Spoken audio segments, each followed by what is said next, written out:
de retour dans l'Africa Newsroom pour la deuxième partie. Nous sommes toujours en compagnie de Tite Gadabazi, expert en droit international, et de nos éditorialistes Malik Achar et Daoud Attal. Tout de suite, le dossier du jour.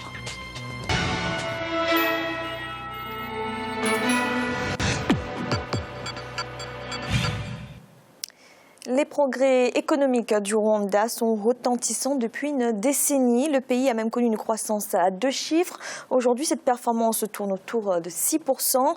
En revanche, plus de 60% de la population vivrait toujours en dessous du seuil de pauvreté, ce qui pose la question du bénéfice de ces progrès pour les Rwandais. Reportage de notre correspondant Oliva Diakota. Le Rwanda connaissait une croissance économique négative de moins de 11,4% en 1994. En 2015, cette croissance a été de 6,9%. Le pays des 1000 collines a donc redressé de manière spectaculaire son économie 22 ans après le génocide. Ce miracle lui vaut une certaine admiration dans le concert des nations. Mais la pauvreté touche 63% de la population en s'appuyant sur le seuil international de 1,25 $ par jour pour mesurer l'indice de pauvreté. Quelle est la réelle situation économique du Rwanda actuellement ? Quelles sont les mesures prises pour rendre plus inclusive la croissance économique et lutter efficacement contre la pauvreté ? Les années 2000 ont sonné véritablement la renaissance et la transformation économique du Rwanda, selon certains spécialistes. En effet, de 2002 à 2012, le pays a connu une croissance moyenne de 8%. Le Rwanda présente aujourd'hui le meilleur climat d'affaires au sein de la communauté est-africaine. Il est parmi les 5 premières économies africaines les plus compétitives. Les autorités prévoient une croissance d'environ 6% pour 2016. La réalité est telle que l'économie accroît toujours, malgré les conditions qui ne sont pas favorables au monde entier, surtout sur l'Afrique subsaharienne, là où nous voyons les prix des commodités qu'on vend, la plupart de nos pays, les prix se sont rabaissés. Il y a le pétrole qui est volatile, il y a la Chine qui est en décadence, et puis l'Europe qui ne bouge pas. Mais le Rwanda continue à se développer quand même. Plusieurs programmes sociaux sont en cours dans le pays pour faire profiter davantage aux populations les fruits de la croissance économique. Nous sommes ici à Rusheshe, dans le district de Kichukiro, à une trentaine de kilomètres de Kigali. Dans cette localité, près de 400 familles vulnérables vivent gratuitement dans 350 maisons dotées d'infrastructures modernes. Un projet qui rentre dans le cadre du programme de réduction de la pauvreté.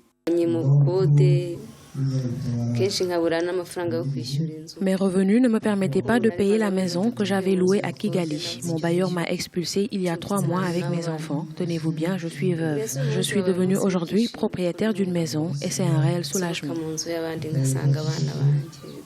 Le programme Une vache par famille pauvre, ou Girinka, a été mis en œuvre en 2006 pour venir en aide à 350 000 familles d'ici à 2017.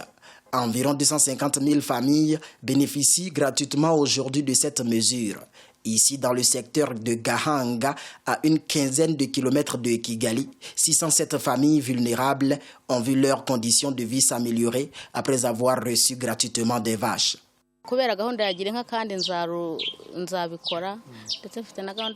Je suis fière de ma nouvelle vie grâce au programme Girinka. Je suis à l'abri du besoin et je pense que ma vie va s'améliorer de jour en jour.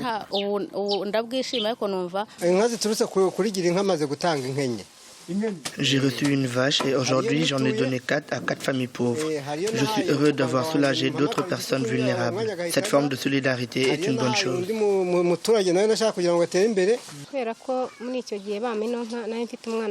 Mes enfants sont au collège et j'arrive à payer régulièrement leur scolarité grâce à ces vaches que vous voyez derrière moi. J'avais reçu une vache qui était en gestation il y a 3 mois et actuellement je suis propriétaire de 5 vaches. Autre programme pour lutter contre l'extrême pauvreté au Rwanda, c'est la prise en charge gratuite des soins de santé des démunis.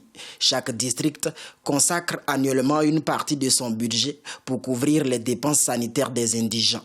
Des dizaines de milliers de pauvres se soignent aujourd'hui grâce à cette politique. Je suis une personne indigente et c'est le district de Gasabo qui s'occupera de ma prise en charge et celle de mon enfant. Je suis très rassurée car tout se passe bien pour moi. Selon les autorités rwandaises, 1 500 000 de Rwandais sont sortis de l'extrême pauvreté depuis ces 5 dernières années. 39% de la population est considérée comme pauvre et 16% vit toujours dans l'extrême pauvreté, d'après l'Institut national de la statistique au Rwanda. La pauvreté est là, mais on n'est pas censé être pauvre toute la vie. Si tu vas aux États-Unis, à New York même, il y a beaucoup plus de clochards qu'il y en a au Rwanda, par exemple. Et c'est le pays le plus riche du monde. So, la pauvreté est là. On ne peut pas éviter, mais la pauvreté, on est en train de lutter contre. So, il y a des gens qui sont pauvres, mais il y en a d'autres qui viennent, qui se développent et qui luttent contre la pauvreté. Le Rwanda a renoué avec la croissance économique plus de 2 décennies après le génocide. De nombreuses mesures sont prises pour la redistribution équitable des fruits des performances économiques du pays. Mais l'un des défis majeurs reste l'amélioration du revenu par habitant. Les autorités envisagent de le faire passer de $644 en 2013 à plus de $1 200 en 2018. Vont-elles réussir à gagner ce pari pour faire du Rwanda un pays émergent à l'horizon 2020? Tite Gadabazi, vous diriez que les Rwandais ne bénéficient pas encore de la croissance? Ah non, pas du tout. On vient de vous le dire dans le reportage, des chiffres des gens qui sont sortis de la pauvreté. Il faut noter d'abord d'où on part. 94, on est à combien? Le redressement spectaculaire dont il parle, c'est basé sur quoi? Au Rwanda, vous avez 3 critères qui nous permettent aujourd'hui de dire le Rwanda va bien et demain il ira mieux. Vous avez un leadership au Rwanda. Vous avez une vision. Il dit d'ici 2020, il faudra régler un certain nombre de problèmes. Et vous avez une stratégie étatique. Et après, quand vous déclinez tout ça dans la mise en œuvre, vous avez tout ce qu'on vient d'expliquer. Vous avez un maillage au Rwanda qui devrait d'ailleurs s'exporter dans d'autres pays. Le gouvernement qui travaille main dans la main avec le secteur privé et avec la société civile. Vous avez des gens qui sont très qualifiés, des gens qui sont formés. Et vous avez une population dynamique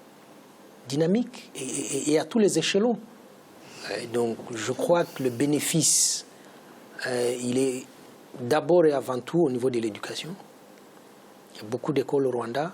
Tous les enfants rwandais en âge de scolarité sont obligés d'aller à l'école. Il vient de nous parler de la prise en charge des soins de santé. C'est quand même un droit fondamental, celui-là. Combien de pays qui sont plus nantis que le Rwanda assurent les soins de santé à leur population? Vous avez des infrastructures, on n'en a pas parlé, mais vous avez vu des chantiers. Le Rwanda est permanemment en chantier. Vous arrivez, au bout d'une année, vous revenez, vous trouvez que le visage du pays a changé. Et il n'y a pas que la capitale. Je considère, et je crois que les autres vont le confirmer, que tous les Rwandais bénéficient de cette croissance. C'est vrai, à des degrés divers. Mais qu'on ait d'abord les soins de santé, qu'on ait l'éducation, qu'on ait des services publics qui vous offrent comme ça n'est pas compté, ça n'est pas calculé, tout ça. Mais ça va, et vous comprenez que même les dames sont en train de dire « j'ai bon espoir pour demain ». Malik, le Rwanda est quand même décrit comme un pays encore assez inégalitaire. Est-ce qu'on peut parler de croissance inclusive? Son budget dépend aussi de l'aide extérieure, donc difficile de parler croissance inclusive, mais ça commence. Et je voudrais juste dire une chose. Le Rwanda, on le sait tous, se remet d'un terrible génocide. Et ce n'est pas d'un coup de baguette magique qu'on peut développer un pays du jour au lendemain. Le génocide a eu lieu en 1994. Entre 1994 et 2000, le Rwanda a dû se stabiliser déjà, parce qu'il y a eu le retour des réfugiés, ce qui a été énorme. Le Rwanda n'est pas un petit pays, c'est plus de 20 millions d'habitants, il ne faut pas l'oublier. Beaucoup de personnes oublient cela. Et donc, je pense que la croissance inclusive, bien évidemment, c'est l'affaire de tous, c'est l'affaire de la population, des corps intermédiaires, mais bien évidemment, ça relève de la volonté politique. Et c'est ce qui est en train d'être mis en place par justement ces programmes d'aide aux populations les plus démunies.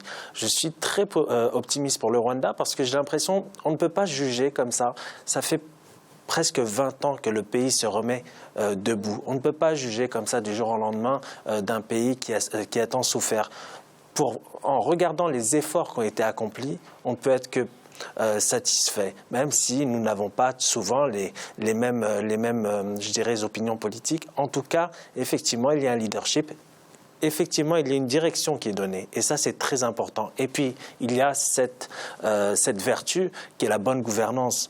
N'allons pas dire que le Rwanda est le pays le plus corrompu de la planète, c'est faux, puisqu'il y a justement cet esprit de bonne gouvernance qui a été justement installé avec les organisations internationales. Ce n'est pas un pays qui s'est refermé sur lui-même, c'est un pays qui a ouvert ses portes et qui a permis justement aux organisations internationales de collaborer avec les autorités locales afin de mettre les bonnes politiques. Donc je pense que c'est le procédé qu'il faut pour le Rwanda. Bien évidemment, vous aurez toujours des inégalités, bien évidemment, le monde rural est beaucoup plus en difficulté que le monde urbain parce que c'est le fait du développement, parce que les investissements sont beaucoup plus importants dans les villes et en périphérie.